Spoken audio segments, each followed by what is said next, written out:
Well, welcome everybody. I'm Ann Lieb. I'm the SEPAC Vice President for Family Support, and we have a very exciting evening ahead of us. First, a few logistical things. One is, I think for any non-participants, if you would just sign in the chat. Beth, are we going to have a sign-in sheet?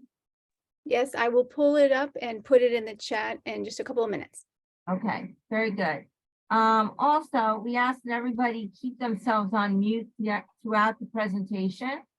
And we ask that you hold off on your questions until the end of the presentation. This is likely to be very thorough, and your question is probably going to be answered by the time the presentation is over. We'll take questions at the end. Also, you might not realize this, but we are recording this. SEPAC SOMA has a YouTube channel, and we will be putting this recording, we'll post it to our YouTube channel shortly, in a day or two after the event. So also, we know there are many parents who would like to attend, but aren't here. If you know of anybody, do direct them to our YouTube channel so that they can have the benefit of hearing what we are going to hear this evening. I want to take a moment to recognize and acknowledge two honored attendees. One is Susie Budine. She is the Assistant Superintendent of Special Services for the South Orange Maplewood School District. And we know she has a really deep interest in transition and adult life. So thank you, Ms. Budine, for joining us. Also, Matt Enwick, the transition coordinator at Columbia High School, is in attendance as well. And we appreciate that you're here, Matt. Alicia Thor, the Quality Assurance and Medicaid Oversight Manager at JESPY House, is going to lead off the program with a quick thumbnail summary of important transition terms, terms that families, as they face transition in adult life for their child, are going to come across. And we think that's a very good starting point. After she's done, she'll be followed by a number of JESPY supervisors who are going to talk about and describe their unique resources and services here at JESPY House in South Orange. Just quickly, I want to tell you why I'm excited about tonight. I've lived in South Orange for 18 years. I've been a resident here, and I've seen JESPY clients in the downtown area, at the pool, at the movie theater, in our restaurants. They're our neighbors. And I want to know a bit more about who they are and this gem of an organization that we have in our own backyard. I have another reason for being interested in transition. I have a 15-year-old daughter, and I'm starting to learn about the transition to adult life. And what I'm finding is there's an awful lot to learn. So why don't we get started with Alyssa leading off. Thank you. Okay. Good evening, everyone, and thank you so much, Anne, for having us. We're really excited to be here. So as Anne said, before we get into actually, some information about JESPY House and our services, I'm going to do an overview, as Anne said, of, some terms. In this field, there's a lot of acronyms. So, kind of breaking some of that down for you. So first of all, let's talk about DVRS. Okay, DVRS is the Division of Vocational Rehabilitation Services. The Essex County office is located in Newark. And they serve any individual with a physical, mental, cognitive, or any other form of a disability. And their main goal that they're working on is employment services. Okay, so, the student or the client would be working with the DVRS counselor jointly and developing what they call an IPE, an individualized plan for employment. And it's goal-based, and it's summing up what the client needs for services leading to employment. DVRS counselors from each field office are assigned to secondary schools, and they're supposed to be functioning as a liaison between schools and DVRS. And as it says here, they can collaborate with the child study team, other school personnel, as well as, part of the transition plan, offering even in-service trainings for school staff, students, and parents. And students may begin to apply to become a DVRS client at the age of 14. And school districts typically can make the referral, although students of age or others on the student's behalf, such as their parents, may do so as well. So a little more about DVRS. So again, the core service provided by DVRS is vocational counseling and guidance. There's a few different services that DVRS has to offer. They have more than, I have included here, but these are the main ones that would be more geared towards the students. So ages 14 to 21, there's a program called Pre-ET. So it's Pre-Employment Transition Services. It offers students with disabilities an early start at career exploration and preparation for adult life. Starting at typically the age of 18, they also offer vocational services. So they offer pre-placement or placement services, which are, anything related to the job search. So, writing a resume, interview skill training, looking for jobs, filling out applications, going on to interviews, basically everything leading up to finding paid employment. Once employment is secured, they move to the supported employment phase, where a job coach would be working with the individual, actually working with them on the job and even off the job on some skills, but, helping them learn the job, working on even some of those soft skills for navigating the workplace.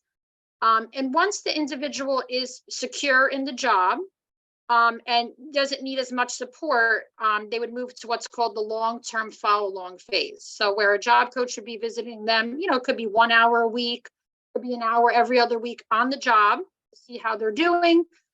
If there is something they need to be retrained on, or even over time, maybe they are getting, more tasks added on, getting a promotion at the job. And again, even navigating things with, soft skills and other things related to maybe how to put in for a vacation day. If there is an issue with the coworker or something, how to work on that and how to talk to their boss. So all of that type of stuff. Also at age 18, DVRS offers different training services. So they have college training. And I'm sorry, I'm just checking my notes. And this could include tuition, fees, books, supplies, room and board. Everything again is a case-by-case basis. So you'd have to, see if that school was approved and that program that the student was taking is approved. They also fund driver training. So helping with, driver's lessons and other things, especially if it's driving related to getting to work. And they also have skills training that they can pay for through vocational school, tech school, trade school, business school. Again, there's certain programs that are eligible. And, once you were involved with DVRS, you would work with the counselor and navigate that as well. And actually part of the pre-ETs, there's a part of that pre-ETs that they have counseling even for like post-secondary schooling and things of that nature. Okay, we're going to move on to DDD. Okay, DDD, the Division of Developmental Disabilities. So DDD is for individuals who are age 21 and older. So that's why typically individuals do stay in high school until the age of 21. And, they have various services, and that's a lot of our services that we're going to talk about later on this meeting, but residential, day program, recreation, vocational. Individuals can be evaluated for eligibility as early as age 18. So even if you're still in high school and you're 18, you can start that process. For eligibility, you have to meet the functional criteria for having a developmental disability. You have to be a legal U.S. citizen and a resident of New Jersey. And you also have to be eligible for or enrolled in Medicaid. So even though my title is Medicaid Oversight, I'm definitely not an expert with eligibility and things of that nature. My role more is with Medicaid in terms of billing, but on staff, actually, we do have an entitlements coordinator who does work with people on applying for Medicaid, applying for DDD, renewing Medicaid. But some of the eligibility for Medicaid is that if you are receiving SSI, even if you're not receiving SSI, there are some workarounds with that, and there's some ways to apply. And another eligibility for Medicaid would be what they call a DAC, disabled adult child. So for that, typically you're at least 18. You have a disability which began before the age of 22. You have receiving SSI or SSDI through your parents. So again, this is a process, and there are people at DDD that can walk you through this process to make sure you have everything that you need to qualify. Another part of applying for DDD and to be evaluated for eligibility is completing the application. So there's a full application and a short application. The full application would be if you've never applied for DDD before, or if you're part of Perform Care, but I've never, again, sorry, I have notes, and that you received services through Perform Care, but never completed an application for determination of eligibility for children under age 18. The short application would be if you applied for DDD before in the past, or if you applied for Perform Care and were notified that you were eligible. So again, if you're not quite sure on the process, again, someone would walk you through if you have to do the full application, the short application. And even with DVRS and DDD, a lot of this information I'm giving you can be found on their website. There's many people, that are able to help you and walk you through the process. So a little bit more about DDD. So once you go through all those steps and you are found to be eligible for DDD, the next step is filling out what's called the New Jersey Comprehensive Assessment Tool, or the NJCAT. So this is completed during the initial eligibility application process. And for students turning 21 and transitioning out of school, the NJCAT can be completed in the fall or the winter of the last year of school. Okay. The NJCAT evaluates the need for support in three main areas. So they're looking at self-care, they're looking at behavioral, and they're looking at medical. And when this is filled out, it's filled out typically by the individual, and typically a parent or someone who knows the individual well.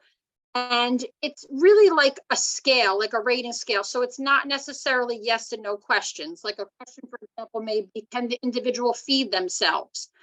So it could be yes, that they're independent with that. It could be they need verbal assistance, they need physical assistance, or they know they can't do it, so it depends. And then this information is all scored, and you're assigned a tier. So typically after the NJCAT is completed, DDD will send you a letter in the mail, and they will assign you a tier. Usually it takes within 4 weeks, but sometimes even after a week or two, you'll get it.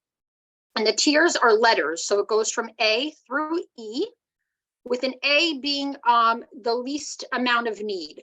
So probably on that assessment, a lot of the answers were probably filled out as being independent.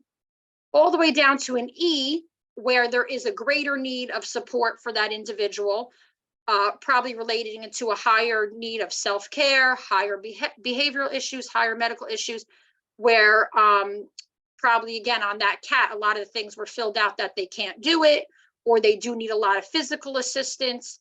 And these tiers also are associated with a budget of money.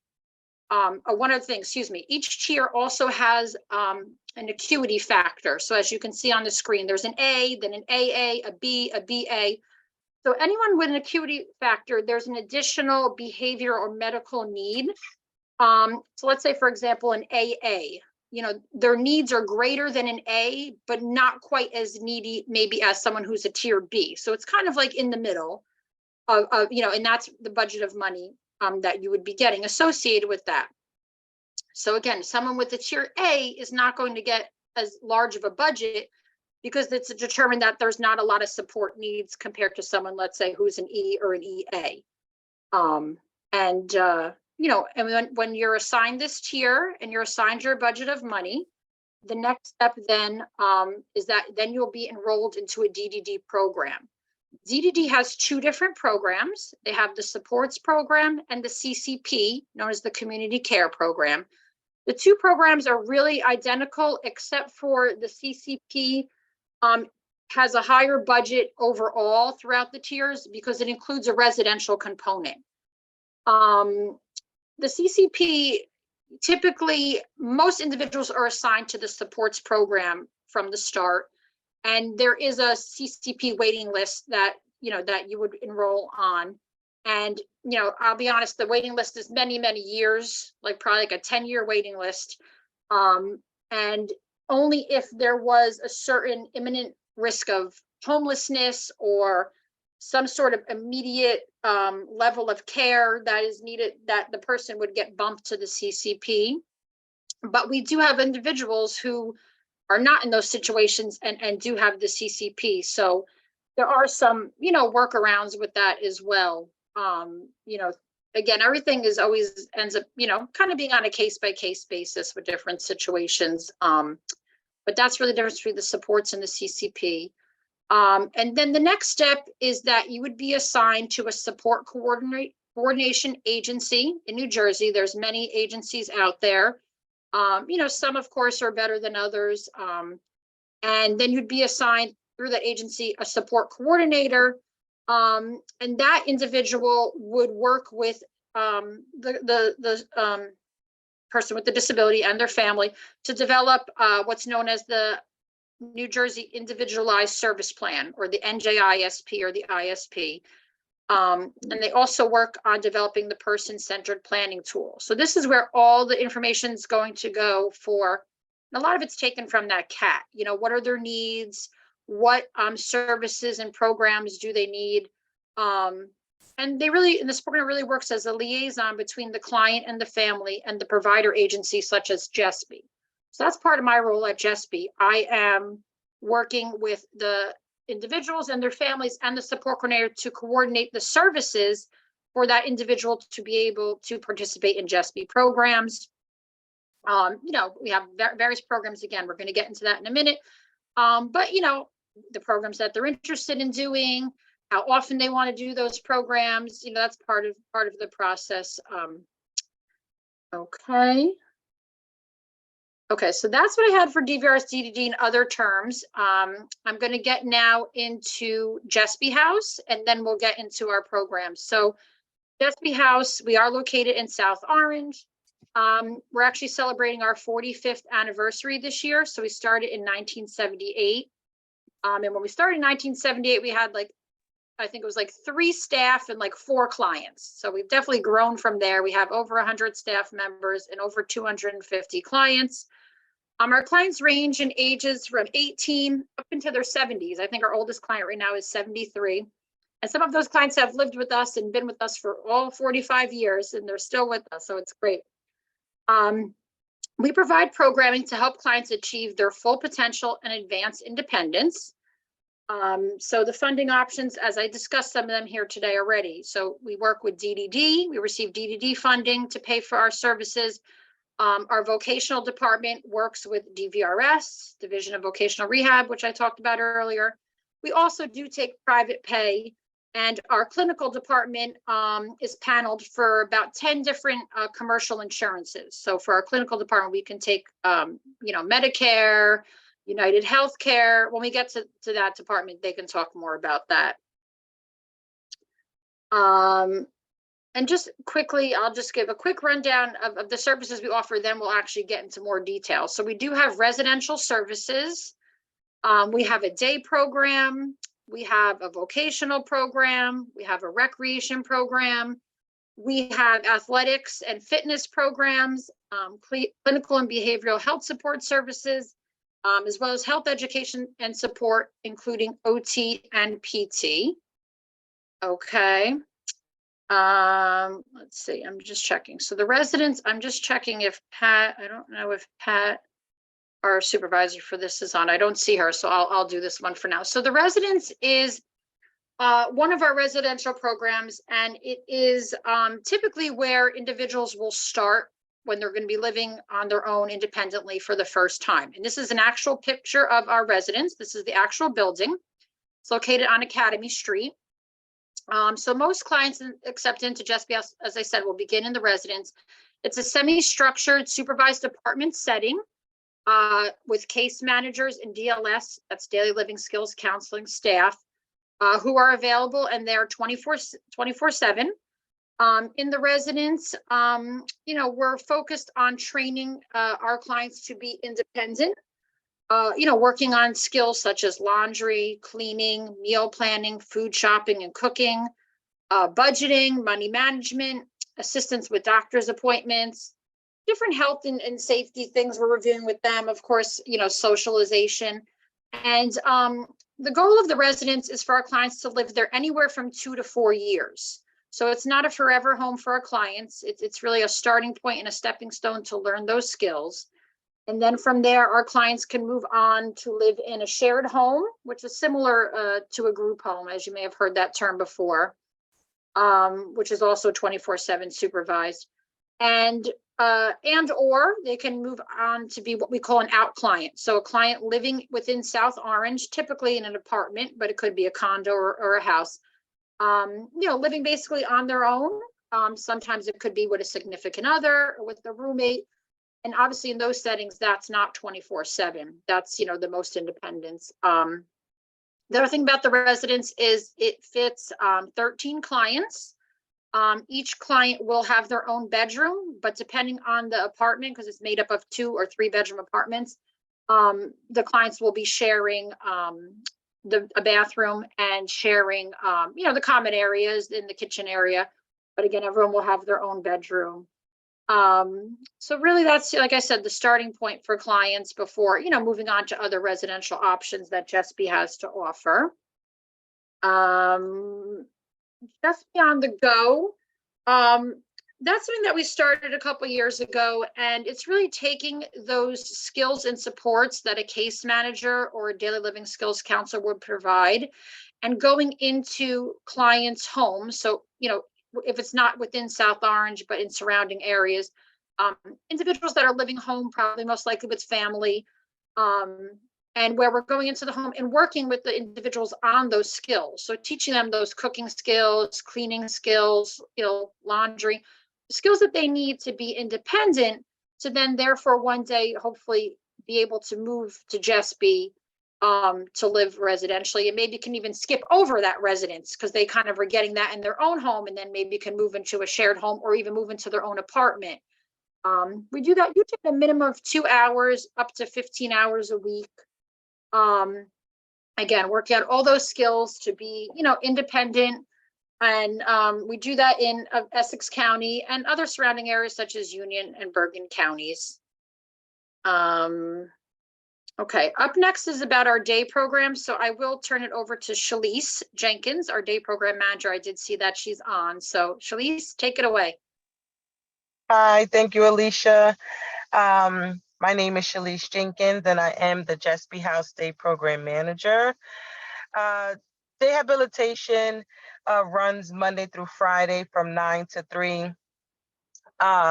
We have recently broken up our day habilitation into, I know it has 4 groups here, but it's actually now 3 groups. Thinking about having that life skills group come back, maybe again, emerging based on the need of the clients. But currently we run a group of day program individuals, transitions individuals, and aging in place individuals. A day program client is typically someone that has to work on different areas in their life, and they have maybe need more supports cognitively. So those individuals still would be working on, social skills, coping skills, critical thinking. We do work on job skills, but it's really the soft skills that are transferable. So things such as hygiene or socialization. At the day program, we do have 6 pillars of independence that we have developed with the notion that with these 6 things, anyone, whether it's a day program client, transitions client, or aging in place client, would need to help further their independence. And those 6 pillars are life skills, daily independence, community integration, interpersonal skills, leisure, and health and wellness. So our groups are based within those 6 categories, and it gives us a whole life approach to things that individuals would need in order to be successful and move them towards their goals and outcomes. The next slide, which I believe talks about our transitions group. Now, this group is typically individuals who are recent graduates from high school, completing their formal education. And the goal of the transitions group is to bridge the gap between the last part of adolescence, which is, at that age of 21, and coming over into adulthood, which is 21 and over. In this group of transitions individuals, we try to bridge the gap so that the transition is not as difficult, where it's not so much a classroom setting, but it is more structured than perhaps day program, because these individuals will continue honing skills that they learned in their formal educational years. So, for example, it won't necessarily be math, but we will work on things like budgeting, how to open a bank account, how to balance your checkbook online. Those are all things that our transition groups work on. Here in these pictures, we also use innovative ways to teach those skills. So you'll see, like, we started a lemonade stand over the summer, where individuals actually came up with what they wanted to sell, when they wanted to sell it. They made the lemonade, so they worked on daily independence by working on kitchen skills. They worked on socialization because they had to work together as a group in order to decide who would be in charge of what. Money management, setting the prices and collecting the change, of course, all with the assistance of our group facilitators as well. So we were able to transfer skills that we worked on using, videos, hands-on skills in a classroom or workspace setting to actual real life and a lemonade stand. So even with shopping for the ingredients, that's another daily independent skill that they got to work on. So we try to make things fun so they don't really feel like it's work, but they are definitely learning, and it's a great experience that they're having in our transitions group. We also work on travel training. This group would be taking trains from, let's say, South Orange into Maplewood, or even Melbourne, because the nice thing about South Orange, as you guys may or may not know, is that we live, or our program, I should say, is right next to the South Orange train station stop. So we are able to use a lot of the natural supports that are in the area to assist the individuals with travel training, and working on social skills as well in the different places when they go out to eat for community integration. Then finally, we can go to the next slide, Alicia. This life skills group is, we kind of joined them together. Some fell under transition still. Transitions are usually from 21 to about 30. And then day program, again, starts at 21. But usually after age 30 is where we would start to see, well, do they need to continue transitioning in the transitions group, or should they go to day program because they still need a little bit more support? From life skills, we derived that that's like a middle ground, but we don't really use it anymore, but we still do teach these same skills in the transitions group as well as the day program group. So as I said before, budgeting, money management, social skills, and community integration, and especially community safety is something that we do work on with all of our individuals in day program and the transitions group. The next slide, Alicia. Okay, so here we have a weekly schedule, a sample schedule of what we would be working on. Like I said, it's a pretty structured day for everyone at the day habilitation, whether you're in day program or transitions or agent in place. We will be working on those 6 pillars of independence. So from 9 to 9:45 is our check-in time. Clients are able to come in and socialize with one another.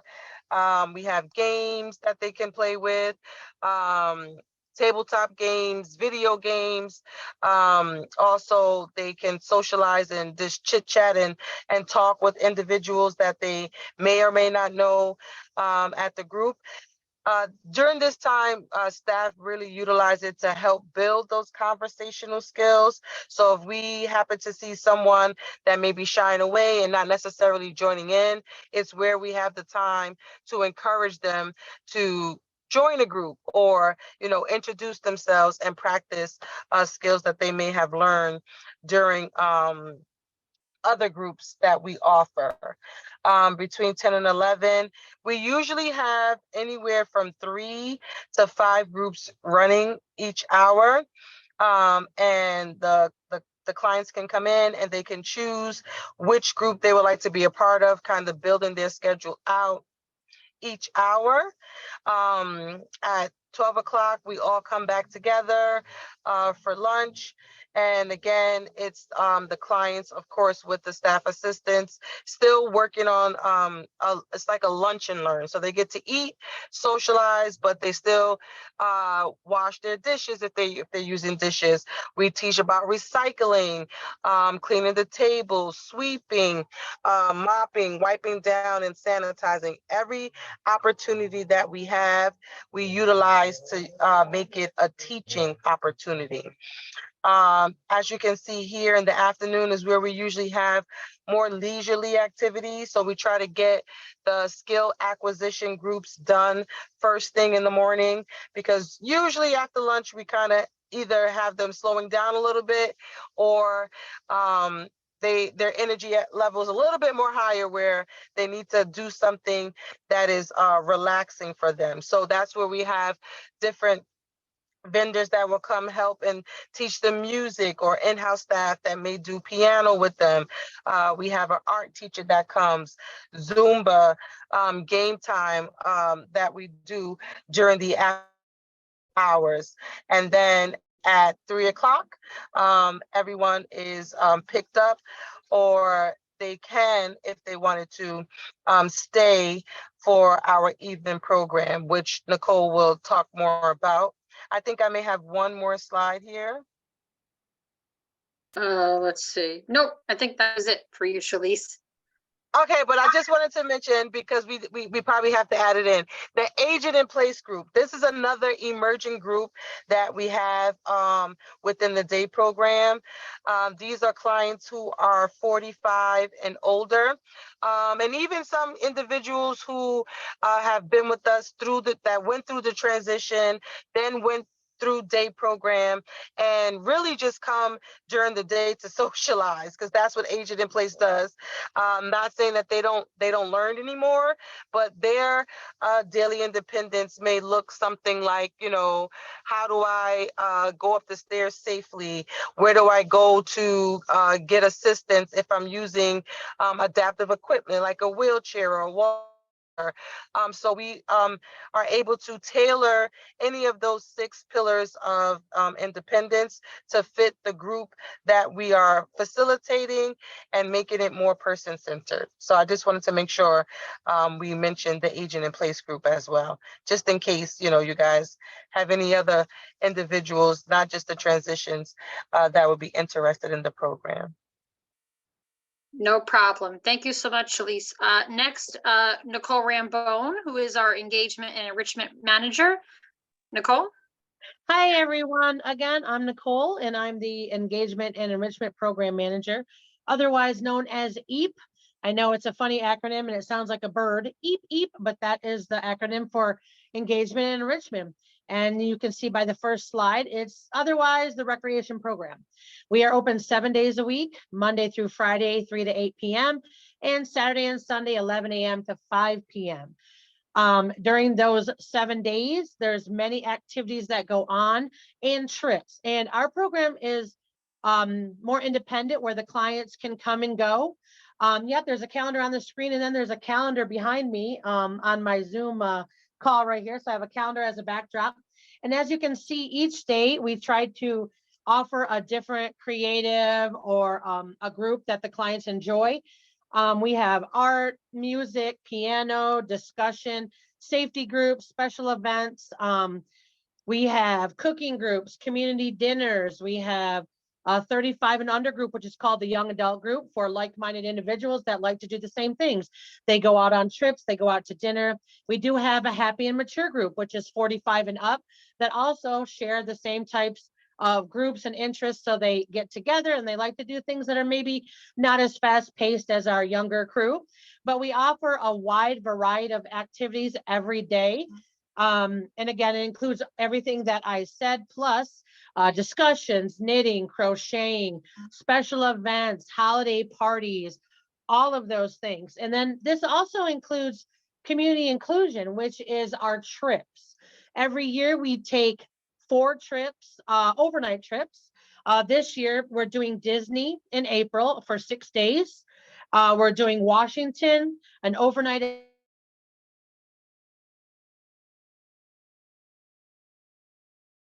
malls, concerts, plays, dinners, shopping. And most of these trips you see on the calendar, a lot of them are ideas from our clients. We have a trip planning and an on-site group planning. We try to have that once a month because the clients like to give their ideas and there's places they want to visit. So we do try to implement those ideas in the future calendars. Our clients know what they love to do and they let us know. And of course, we want to keep them happy.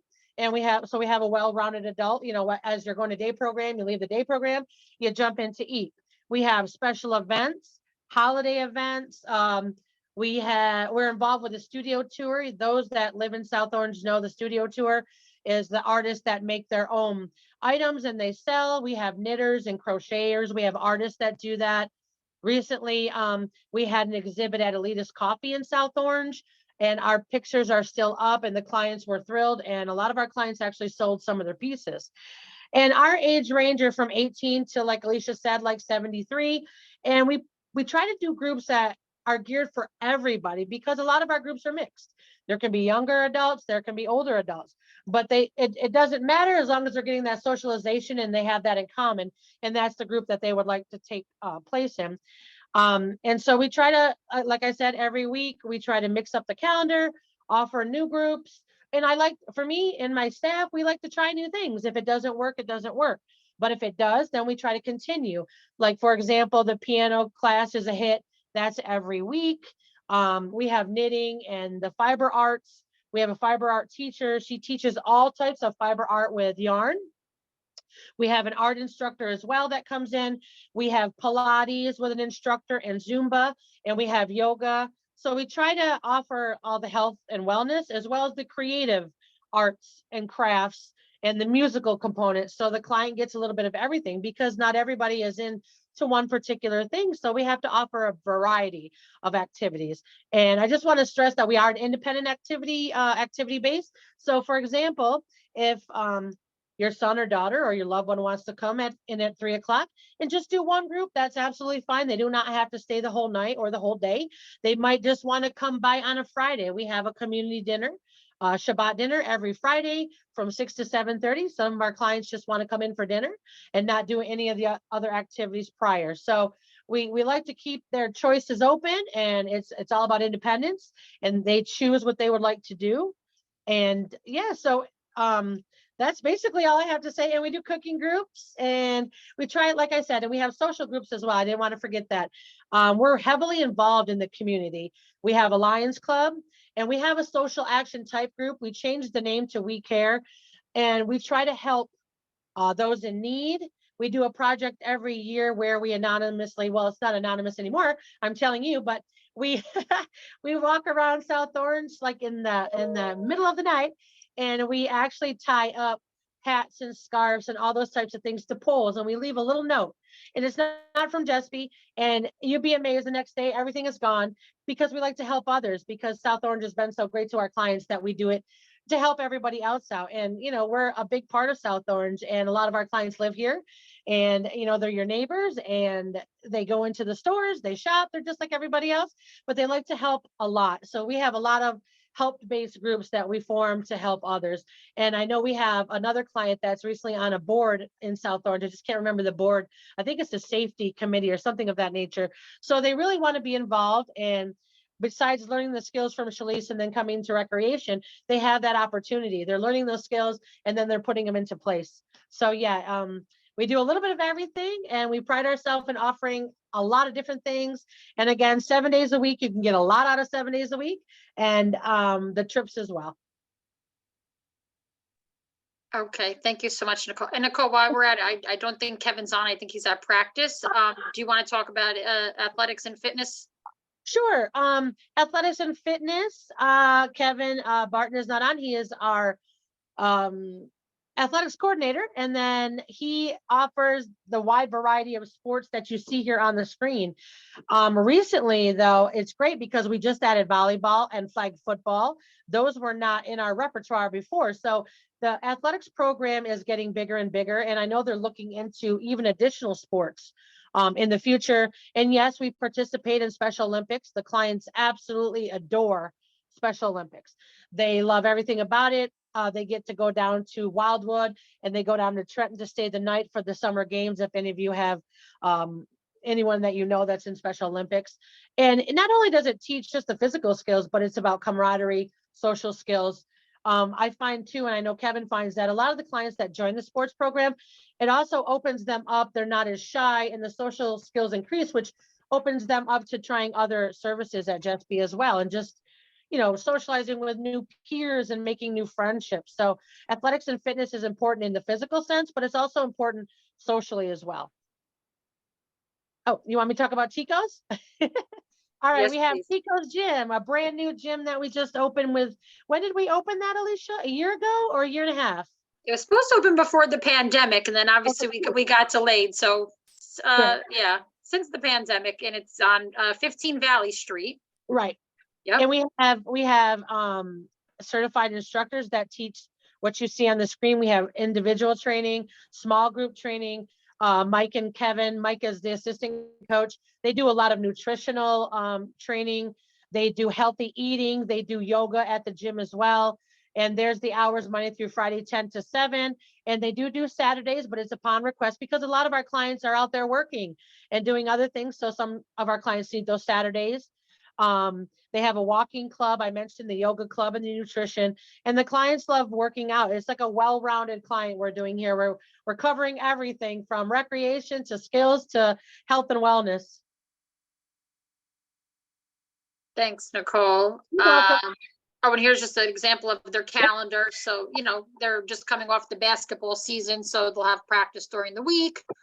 And then they'll play Special Olympic games on the weekend against other Special Olympic teams, either within Essex County or throughout the state. Yes. As we talked about, the walking club, group exercise, nutrition. They have sports chats. Yep, I think that's everything. Yeah, I'm just seeing what else they have. Nutrition. Yeah, so that's just an example of the calendar of what's going on. So yeah, I think basketball just finished up. And they're gearing up for the summer sports, which are bocce, softball, track and field. They just are going to be starting powerlifting. And I'm trying to think what else they do in the summer. Softball, you said softball, bocce. Softball, bocce. Yep. Yep, those are the sports. And all the clients can pick any sport that they choose, as long as they're obviously physically cleared, because we do require that from their doctor. But yeah, they can join, and we have clients of all ages as well that play sports, even our older clients, a lot of them like the bocce. So there's a little bit of everything for everyone. Yeah. Okay. And next we're going to get into our vocational department known as RE, which is Work Readiness and Employment Engagement. And on the call here, we have Lisa Fiore, who is the manager of that program. Can you hear me? I think I'm having some, oh, okay, good, because I We think hear I'm you. having some connection issues. I'm not seeing the screen, so I actually just pulled up the PowerPoint because Okay. thankfully Alicia sent it to us in advance.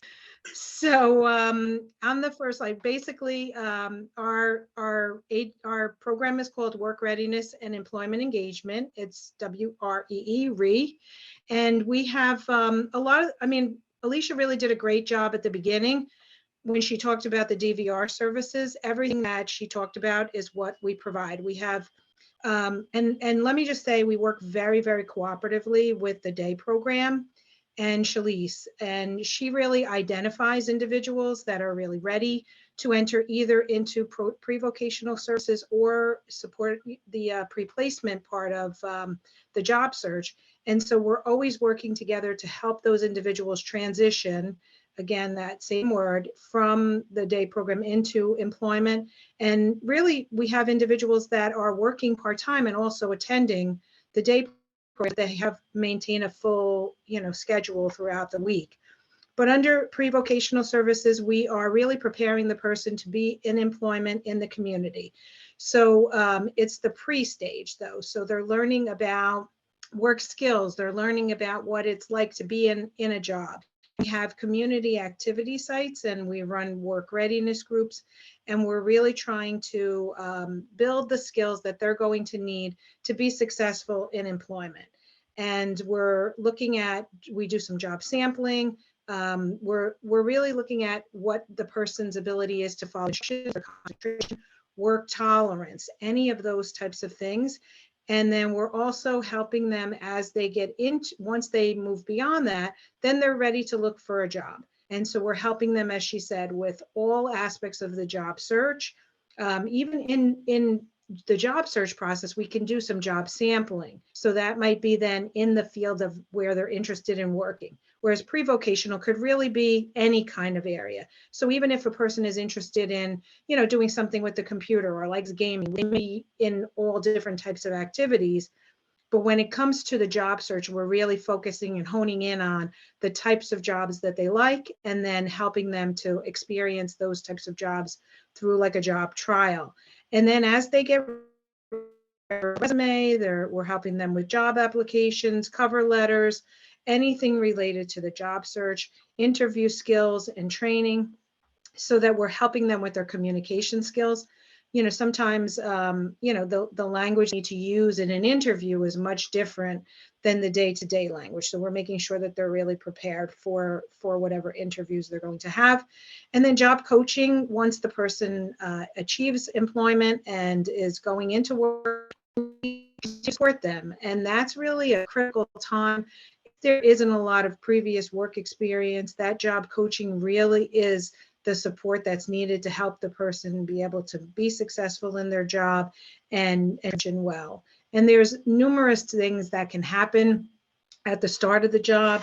It's a foreign environment. They may not know anyone. So we're really bridging that gap between the employment and, that individual, and helping them transition through all aspects of those first few weeks of a job. And it's all about, fostering independence. You already are aware we're a DDD and DVR vendor. I'm going to hit the next slide. So pre-vocational training, I probably went into most of this already. You can see, we have sites where at food pantries, we have, I think, 4 or 5 food pantries now. We do some work, administrative work for both the Atlantic Hospice and Compassionate Care.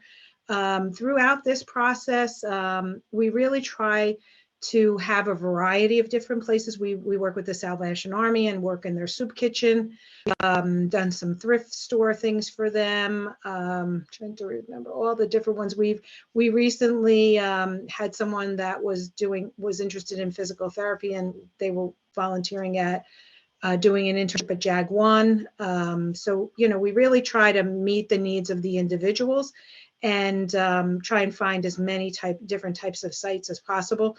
And so if you, just a plug for this program, if you're involved with either a nonprofit or a small business that really could use an extra set of hands, we provide one-on-one support to the individuals. They usually go in small groups of 2 to 3 people with a staff For this program specifically, we do provide transportation to and from the sites. And then, as I said, the staff person stays on site with them, and they're learning. And, you know, I mean, in our food pantries, all the key things that you would need to know in a stock job. And even how to get along. At the Interfaith Food Pantry of the Oranges, there's so many different people there volunteering. So again, you know, how are they interacting with other? So, and then we also are, we're big on collaboration. So we're always working to develop partnerships, and we do travel training in collaboration with NJTIP at Rutgers. Some of the job skills that we focus on during the and actually throughout all stages. So it's not just stuff that happens at the front end of getting the job. These are things that we need to be working on with our clients throughout employment. So helping them to develop those good communication skills, working alongside other individuals and being part of a team, you know, how are they solving problems? So really working with them if something comes up, how do they want to try and solve it, and then guiding them along the way and coaching them through that process, helping them to build responsibility and leadership. I mean, we're not really only about getting that first job. We really want to see a person move up and move out into other types of jobs as they gain more skills and more abilities. Time management, on time, which is related a lot to being on time for work, but it goes into all different aspects of the job. Being flexible, how to deal with conflicts, and then again on the front end of the job search, really interview skills, resumes, dress code, like Shalice said. Anything workplace safety, that's really another key one. So all of these different things are so important. And so, you know, I'm done with my section of it, and I'll turn it back to Alicia. Thank you so much, Lisa. And lastly, we have our clinical and behavioral health support services, and we have our manager in that area, Vinny. Oh, thank you, Alicia. Can you hear me okay? Can everyone hear me? Okay. All right. So as Alicia just mentioned, my name is Vincent Vizioli, and I'm the manager of the clinical department here at JESPY. I'm just going to take a few minutes to tell you a bit about our clinical behavior support program, which is essentially our behavioral health clinic. Here at JESPY, we do have an outpatient mental health clinic where we serve a wide range of clients from various walks of life. We're actually in the process of expanding the clinic right now so as to be able to help service even more folks. So we're definitely looking forward to that growth and being able to help more people. Because, as we all know, we're living in some very tense, stressful times right now, to say the least. Of course, the school age and transition years can be particularly stressful with some unique developmental challenges as well. But we also service adults, both the adult parents of our JESPY clients, as well as adults from the community at large. Because even in easier, less turbulent times, it can be helpful and often healthy to have a place you can go to talk about things that are maybe weighing one down emotionally or impacting one's functioning, or just standing in the way of someone being what I call their best selves. And that's really what our clinic is. It's a place that one can come to talk about whatever they might want or need to talk about in a safe, supportive, confidential environment. And oftentimes, people who enter therapy and start that process can often find that not only do they experience improvement in their overall emotional health and well-being, but they can experience growth and development in a number of other areas as well. So all that to say, lots of benefits, to say the least. And just as our slide says here, we do offer individual counseling and therapy, couples and family therapy. We offer groups, and just a number of services that I certainly invite everyone to take advantage of. And as I said, we're here for parents too, so it's something that parents can take advantage of as well. All our clinicians are independently licensed. So we're in a position where, and I think Alicia referenced this at the outset, we're in a position where we can accept most of all the major insurances. So your care would be covered by most major insurance carriers as well. The only other thing I wish I put on this slide, but didn't, is our contact information. But if you go to the next slide there, it has the JESPY phone number. You know, and our extension off that number there is extension 307. You know, that number will connect you directly to the clinic, but there's really no wrong avenue. You know, if you contact any of those folks, they'll be able to transfer you to our department and help you out. And I think that's all I wanted to cover. So Alicia, I will kick it back to you. Thank you. So yeah, so I put my contact information up here. I also put Frank Bresnick, who's our intake coordinator. But even if you just call this general number, we'll direct you, even if you don't have someone's extension. Also just generally intake@jespy.org, administration@jespy.org. If you go on our website, you know, we have our contact information on there as well. So I think at this point, and I believe, right, we're going to open it up to questions. Yes, absolutely. But first, before we do that, I want to thank you, you know, on behalf of SEPAC for giving us such insight into your organization. You know, again, many of us who are on here, I assume, are local, probably either living in South Orange or Maplewood. And, you know, we could see your name over and over again and still not know very much about your organization. But you've really informed us this evening. So let's see, can we use the hand, you know, raising hand function for anybody who is interested in a question? Okay, so Lisa asks, do you have another JESPY program to receive mental health support? Lisa, you want to ask it yourself, or is that a separate program? I can take that one if Please do. if folks want. Okay, yeah. Yeah, so you can be a JESPY client to take advantage of the mental health program, but that's not critical. That's not necessary. In fact, a lot of the clients that we're taking in right now are folks that don't really necessarily have anything to do with JESPY. In fact, that's one of the areas that we're growing in. So in answer to that question, no, you don't have to be in any of the JESPY clients to take advantage of the clinical program.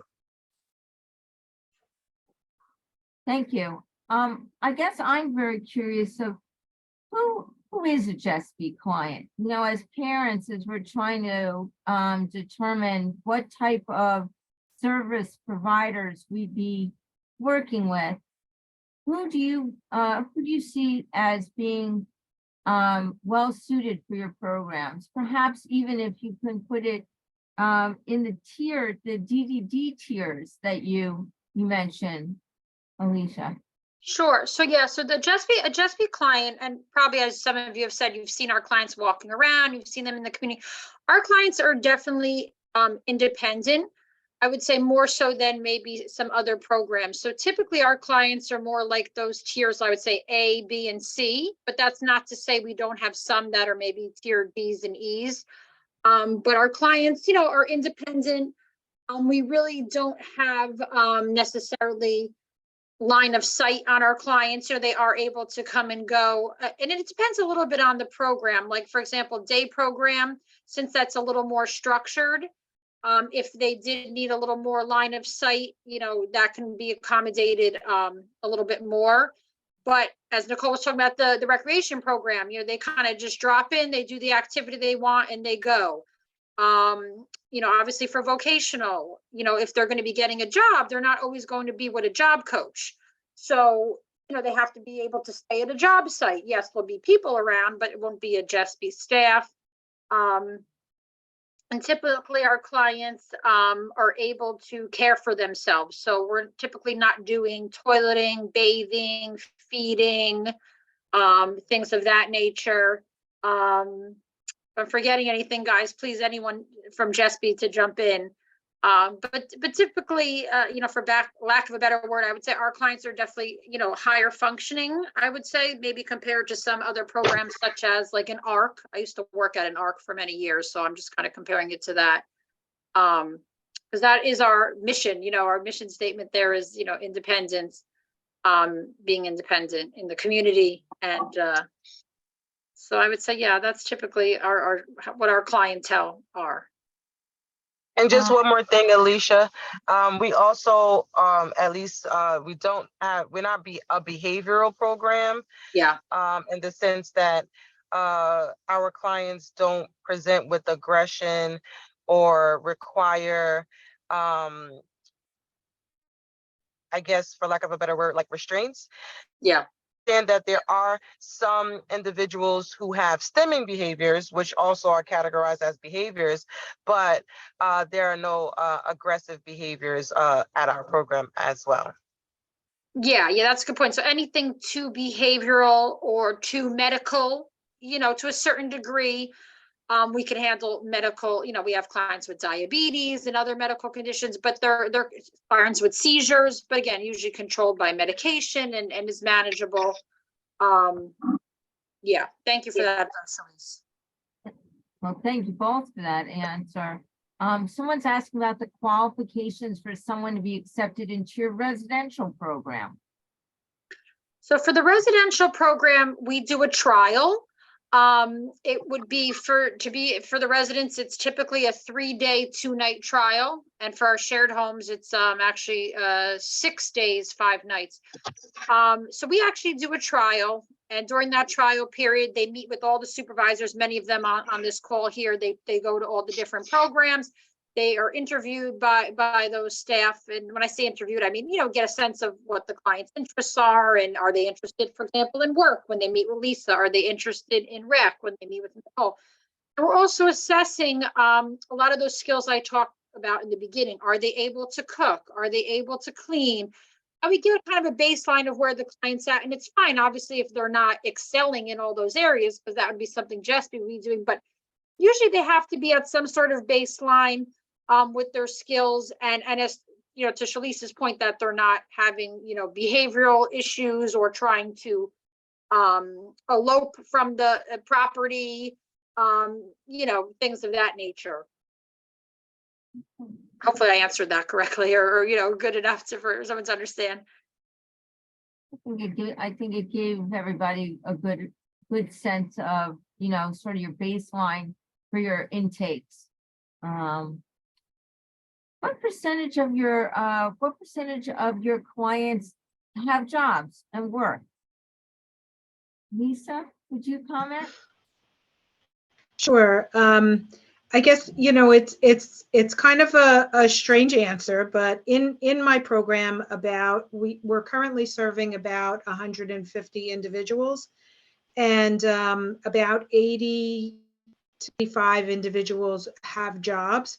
However, and are receiving supports from us. However, there are other clients that are JESPY clients that work in the community without any supports. So maybe about 100 or so probably have jobs. So there's probably about 15 to 20 beyond my services that are also working. So overall, I can't remember, Alicia, if you said that at the beginning, that we have about 260. Yeah, 260. About maybe. Yeah, 260 clients. Yeah. So can you say that again, Lisa? I think you were breaking up. How many do you think are working? Oh. So about, I guess within my program, there's about 85, and then I'm figuring about another 15 to 20 beyond that don't get supports from my program. Okay. And some of the older clients, previously worked and now are retired, so like they're not would be in a category to be even, not that they're not eligible to work, but they're not pursuing employment. And then there's other clients pursuing employment. Or as Lisa said, then there's ones that are actually employed. We have a question. For a private pay client who is in the residential program, are counseling services and the don't remember how you say that. Oh, that's Reprogram included in the monthly cost. Yeah, so if a client is private pay and they are a residential client, all services are included in that monthly fee. It's like a whole package. Yep. If you're DDD, again, it depends if you're in the supports program or on the CCP. That's a little more a la carte because with DDD, you have to pick and choose what services you want. So you may be living at JESPY, but if you don't want to go to Nicole's program for recreation, you don't have to, and that's wouldn't be allocated in your budget because you can use that budget money maybe to do programs outside of JESPY. Not that we want you to leave JESPY to do other programs, but obviously we do encourage if another program offers something that you're interested in, but yeah, private pay, it's for residential, it's all included in a monthly fee. Okay. And another question has to do with the JESPY on the Go program. Who is the target client for that program? Yeah, so just on the go, I would say the target client would still be the type of client that we've described, previously from when you're asking what a JESPY client is. But as I was saying, it'd be clients, if you're not, and not most of you on this call, I do think are in the South Orange, Maplewood area, but even if you're on the outside, some of the surrounding areas. And like I said, living at home, most likely it'd be with your family typically, and that you need to learn those skills, cooking, cleaning, laundry, food shopping, and to have someone from the outside come in to work with those skills, it definitely makes a difference than your parents trying to teach you those skills. The individual is going to respond better to someone from the outside. And when you're home and it's your parents, it's more like, oh, leave me alone, I don't want to do any chores, I don't want to do work, but when it's someone coming in that is a professional, working with you on those skills, even sometimes we'll take the clients out, like to do like some social things. So I would say, yeah, many of you on this call, I'm assuming that your loved ones would qualify for that JESPY on the Go program to learn those skills. And like I said, then those skills could be transferred hopefully to one day then live at JESPY. And if it wouldn't be as in the residence, because maybe at that point you've kind of built up to that, you can maybe go into our shared home or even get your own apartment in town and then have JESPY staff, work with you, but it wouldn't be in a 24/7 situation. Can I ask a few follow-ups to that? Yes. What age would that start?